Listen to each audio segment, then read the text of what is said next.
Seeing Ostapovich's rifle pointing out of his truck window and directly at him, Constable Taniguchi ducked for cover behind the engine block. He then popped up to fire shots through the windshield at Ostapovich. When he thought it safe, he got out of the car, ran to the rear, where he was supposed to provide cover for Jim Galloway. However, according to his testimony, at this point, he didn't know whether Galloway or Ostapovich were alive or dead. This is where low-tech ID theft begins. Fraudsters scoop up the mail in an apartment lobby. Here's someone's T4. They get enough information about you to manufacture convincing pieces of ID. They effectively take on your identity and then clean you out. This is CBC News Sunday night. More than 24,000 people have gathered in Toronto for the world's largest conference on AIDS ever. Governor General Michaëlle Jean praised the delegates as she opened the week-long event. One day soon, we will be able to put an end to one of the most insidious epidemics of our time. But not before more money is invested in the fund to fight AIDS. Bill Gates this week contributed $500 million, but even he says that's not enough. The AIDS epidemic is going to require all actors, particularly governments, to dig deep and make this a high budgetary priority. Gates is one of the international figures who have joined the fight against a pandemic that has killed more than 25 million people over the past 25 years. But from the stage, conference co-chair Mark Wainberg lamented Prime Minister Stephen Harper's absence at the conference. Your absence sends a message that you do not regard HIV/AIDS as a critical priority. And clearly, all of us here tonight disagree with you.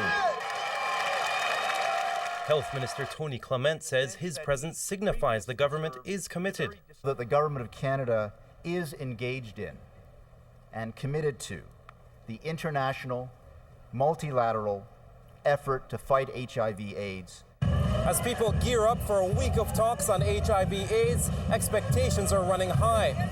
More than 38 million people are infected with HIV, and with millions lacking access to affordable treatment, activists here echo the conference theme. It's time to deliver. After all is done, what I want to come out is that it should be clearly stated that drugs, the antiretroviral drugs, are free for all, not only for people who are able to afford them.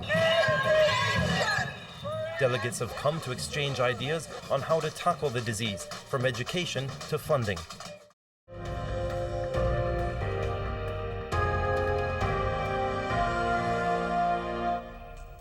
Hi there, I'm Tom Harrington. If you're waiting for someone to get home from work tonight, you might be waiting a while. Tens of thousands of people have been left stranded this evening after a CN freight train derailed, forcing GO Transit to suspend most of its schedule. Our reporter Kyle Brown joins us live from Union Station. Kyle.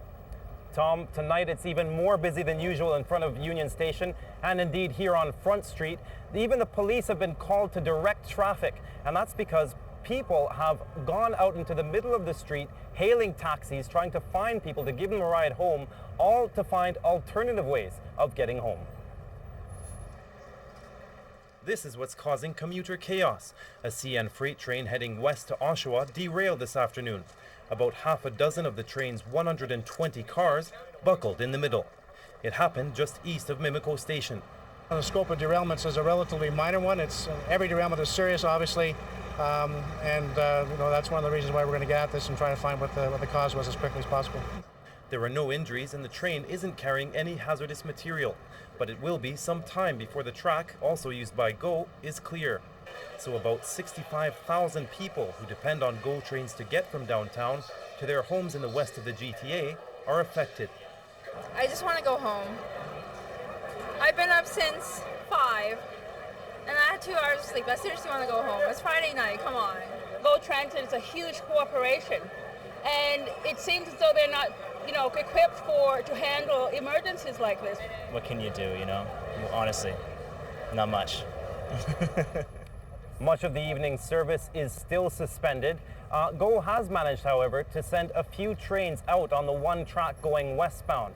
There's also limited service going eastbound, but what they have managed to do, Tom, is change some of the express trains over so that they're making all stops. But that's just a reminder to everyone that service is still very limited indeed. And as for the tracks themselves, CN workers are working on those, and they hope to have everything clear by tomorrow. All right, Kyle Brown at Union Station, thanks.